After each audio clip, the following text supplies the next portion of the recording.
Hello and welcome to the Gooner Talk, back again with you guys for another show, for another episode of our Arsenal daily transfer series, the Arsenal Transfer Show, in which we look at the latest Arsenal transfer news, keep you guys up to date with everything that's going on, react to it, try to make sense of the chaos, and get your thoughts, of course, too, in the live chat box as well. Good morning. I hope you're doing well. I hope you're doing good. As we witness probably what was the best game of the European Championship so far. Plenty of excitement, plenty of drama. England winning is what I'm talking about. No, of course I'm not. The Netherlands-Ukraine game was absolutely fantastic. Really good game. Finally kind of something to spark maybe the tournament to life a little bit. And it's been needed, I think. Something that's going to really bring some exciting matches going forwards. It's been quite cagey so far, minimal goals in games, but that game yesterday really did kind of light the fire. Maybe it could be the fuse for the tournament being burst. So fingers crossed it will be. But I hope you're doing good. I hope you're doing well. And of course, we are here to kick off the Arsenal transfer news. However, as we have found throughout the tournament so far, is that Arsenal's transfers have been slowing down a little bit. And so I don't want to just make stuff up or find some really silly rumors. I mean, sometimes the whole point of the show is to basically give you guys what I think are the credible stuff and talk about more stuff which has got a little bit of substance to it. So, I mean, links to Van der Beek, links with Kieran Tierney to Man City, these types of things I'm not really going to talk about, and I'm not going to just put them in for filler. So I'd rather try and add something that I think is beneficial to you. And so at the start of each show during the European Championships, I thought might be quite a nice idea to just throw out some players that you should be looking at from an Arsenal perspective, and then we'll go into the Arsenal transfers immediately after. It'll take literally a minute, and it might give you some insight into who you should be watching today. So kicking off with the first game, Scotland against the Czech Republic. Obviously, we should be keeping an eye on Kieran Tierney. And for the Czech Republic, keep an eye on Vašlik, the goalkeeper. He's not been playing loads at Sevilla because of Bono being there. However, what you can look at with Vašlik is someone that maybe is an option for Arsenal's backup keeper should Matt Ryan not be signed by Arsenal this summer. We then look at Poland against Slovakia, and we've got Piotr Zielinski, certainly someone I had on my alternative list to Emi Buendia that we put out before. And Milos Skriniar, the Slovakian centre-back, is by far and away their best player and someone that has been linked with a number of clubs in the Premier League. And if Arsenal are in the market for a centre-back, this guy would certainly be an additional quality, or rather an addition of quality to the team that is certainly needed. And for the final game, Sweden against Spain, Marcos Llorente is really excited at Atletico Madrid this season, someone that maybe a lot of clubs are going to be keeping an eye on. And from an Arsenal perspective, Alexander Isak from Sweden has been linked to the club as well. We've done a tactical breakdown on him. We've focused on him specifically. He is someone that's expected maybe to have a bit of a breakout tournament, so you should definitely be keeping an eye on him. Let's move on to the main bulk of the show, which is, of course, the Arsenal transfer news, however, and starting off with Granit Xhaka. Granit Xhaka, of course, the man who has divided plenty of opinions at Arsenal, and it seems to be that he's dividing opinions not only within the fan base, but within also looking at Roma and Arsenal, who can't seem to agree on a figure for this guy. Supposedly, talks at this moment in time have stalled. Neither team can come to a solid agreement. There were reports previously about a week ago that there was a deal done and it was already in place, but apparently Arsenal have rejected now 2 offers from Roma for the Swiss international. And this could go a little bit longer, maybe towards the point where Switzerland have been eliminated from the European Championships and more negotiations can take place then. But I imagine this one that's seemingly is going to rumble a little bit longer than it was expected. Switzerland and I think Roma and Xhaka wanted to see this deal done before the championship started. That's not been able to happen because Arsenal are holding out, which is good. I think we need to look at this as a good thing. For too long, Arsenal just accepted low fees for players. And this time around, clearly, we're making a bit of a difference. So I think that is ultimately important to factor in and see it as a positive thing for sure. Let's move on to the next one, which is a lot around the same players we've looked upon over the last week or so, Matteo Guendouzi. Now, a report by Le Ten Sport in France yesterday came out and saying that Arsenal are again being very stubborn about this deal. They are not willing to accept any offers less than 10 million euros for Guendouzi, which Marseille are struggling to come up with and to agree with right now. And you can understand why, with a guy that's got a year left on this deal, although there were reports that maybe Arsenal have the option to extend that year by another, and so therefore improving his value to the club and how hard it is for teams to get him out of Arsenal. But I think it's certainly one that eventually will happen. It's just Arsenal are trying to get the right price. So once again, doing a good bit of business. It makes a nice change from an Arsenal perspective to see us going a little bit more stubborn with how we're trying to do our deals this summer. Let's move on to the next one then and start looking at possible players that have been obviously away from the club last season and done very well, like Joe Willock. Linked with a move to Newcastle almost immediately as he started doing well. And reports that came out about 2 weeks ago where they were saying that Newcastle's spending is not going to be too great this summer. Some reports have come out even more recently to state to the contrary and saying that Newcastle will have around £50 million to spend in the upcoming transfer window, which would be more than enough money to tempt Joe Willock and Arsenal into selling him. Arsenal are supposedly looking for a fee of at least £20 million to even start negotiations, and that could rise to upwards of £25 million. And if that's the case, is that the right price? Should you let Joe Willock go for that amount of money after that loan deal that we've just seen? Is there any guarantees that he comes back and is able to replicate that form? I'm not sure. I'd like him to stay. I'd like him to get a chance, but there's always that kind of feeling inside me and that worrying apprehension of what happened with Ainsley Maitland-Niles. We got a good bid, we turned it down, and then he wasn't really able to solidify a place in the Arsenal team and his value has certainly dropped now since that point, and we may struggle to get a similar fee, and we're not going to really have a place for him next season. So it's finding that balance between which one is the right move to go for Arsenal. And I'm not sure whether or not Arsenal can afford to turn down a significant bid from Newcastle, especially in a market where we need to spend plenty of money to get in lots of quality players this summer. Let's move on to the next story, which revolves around these two strikers that you may have seen playing yesterday. Wout Weghorst and Roman Yaremchuk, both of them scored in the game for the Netherlands against Ukraine. Two players that have been touted as possible Arsenal striker targets this summer, more so the Ukrainian striker Yaremchuk. I thought personally that Yaremchuk absolutely outshone Weghorst in the game. His link-up play was better. His finishing was better. Weghorst marking and defensive ability, of course, you don't really link that towards a striker, but it's important they need to stay switched on at set pieces, and Weghorst certainly nearly cost the game for the Netherlands when he let Yaremchuk in with a fantastic header. But I thought Yaremchuk's link-up play, in a way, a couple of cheeky little flicks and tricks, and in the final third, nearly set up a few chances for Ukraine. I thought he was excellent. Where Weghorst, I thought he kind of struggled to get into the game. The chances that he got, obviously, he did end up taking one. It was very fortunate, I think, that it wasn't given offside. It was a very strange incident that you saw coming. It looked like it came off Dumfries for a second, and he would definitely block in the view of the goalkeeper, but he must have been onside surely in that case. But got a little bit fortunate there. But I think if Arsenal are going in for a striker, then they should seriously consider Roman Yaremchuk. This is not analysis based off one game. I've been looking at this guy for a while. I've been suggesting him for a while and been writing about him in some articles for a while as well. So you should keep an eye on him throughout the rest of the tournament and see how he develops and if he can drag Ukraine through to a second place position in the group with wins over Austria and North Macedonia is what's going to be needed. So that's that one. Let's move on to our final main transfer story of the day, which revolves around Nabil Fekir. Now, Arsenal have, of course, been linked to quite a number of attacking midfielders this summer window. And this is no different today because once again, the French international, not at the tournament with France this summer, but has previously obviously played for the French national side, Nabil Fekir has been linked with another move for it's around, or we haven't been given a figure specifically, but previous reports by Charles Watts back in, I think it was March, all the way back in March or April, said that Real Betis would be available for negotiation at around £26 million for Fekir, which when you think about the fact that he's a very good player, he's been very instrumental in La Liga, he's 26, 27 years of age, he's very good. £26 million is a very reasonable figure in this market, to be honest, for these types of players.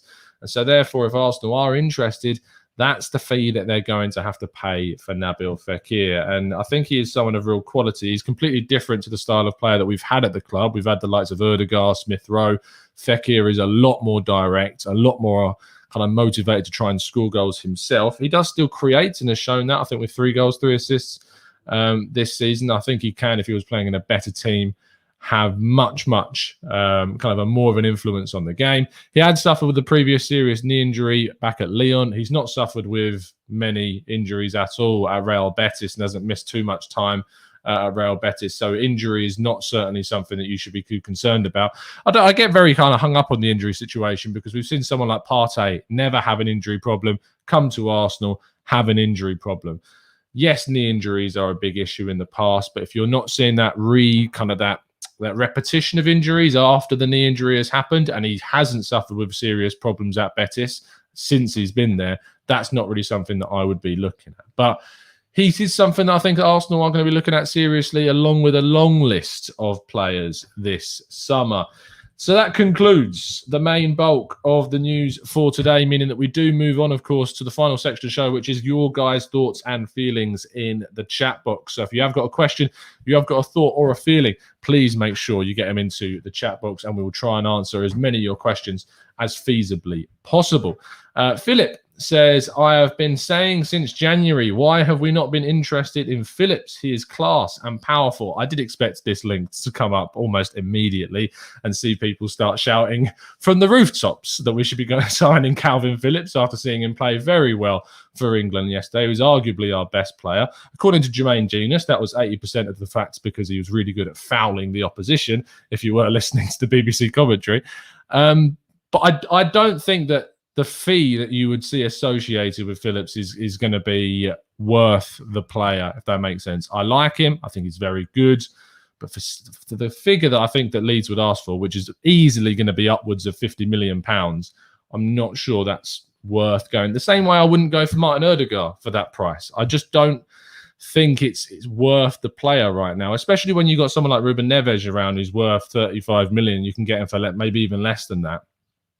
I don't think Phillips gives you any more than what Ruben Neves does. I mean, if you look at them statistically, you look at them comparably, we've done a lot of work on Ruben Neves. And I think that his passing, his control of the game, his technical ability, the way he finds balls into the box, the same as Phillips can. I don't think is any more or less impressive than Phillips and is available for what could be just under half the price of Phillips, or just rather over half the price of Phillips and what he would cost with the English-based side of things and stuff like that. I think Phillips is a great player. And would I take him? Yes, I would. I just don't think we would be able to afford the price that Leeds would put on Phillips in the summer. And you could probably see if he has a really good tournament, you can see one of the big boys going in for him as well and blowing Arsenal completely out of the water with any kind of bid. Vuk says, never could figure out Fekir. Sometimes he seems like a great player. Sometimes it's like he's not in the game. Will you do a tactical breakdown for him? I'm going to try my best to do a tactical breakdown for him. Don't you worry. Gooner 72 says, Tom, do you think that we are in danger of Saliba going if Ben White is in the pipeline? Absolutely not. There is no way that just because a signing in that centre-back area is made means that Saliba's going to go. I think there is an obsession around Saliba at the moment. I think that people are very much worried about him never being able to play in an Arsenal shirt. He'll play in an Arsenal shirt if he deserves it by coming back and playing in pre-season doing well. Based upon that loan deal that we've seen, he certainly has earned a right to a chance to play in an Arsenal shirt next season. But it doesn't mean that Arsenal shouldn't be ruthless with their squad and go and buy a good centre-back like Ben White if there is available, because it's better than everyone else at the club already. He had a better season than Gabriel. He had a better season than Holding. And so, therefore, if we're able to go and get someone of that quality and that potential, go and do it. Just because Saliba's there shouldn't stop you from doing that. And there's always the chance they could play together, because Saliba has played on the left-hand side a lot and Ben White's played more on the right-hand side. So there's loads of scope to play both of them together. HGM says, blessings, Tom. Any news on Depay? Additionally, I believe the cold weather has an increased impact on injuries. Just a thought, maybe so. Regarding Depay, absolutely none for Arsenal. Barcelona are still very much interested in Depay, but Juventus have also offered a attractive contract offer to him as well. So he's going to have to make that decision.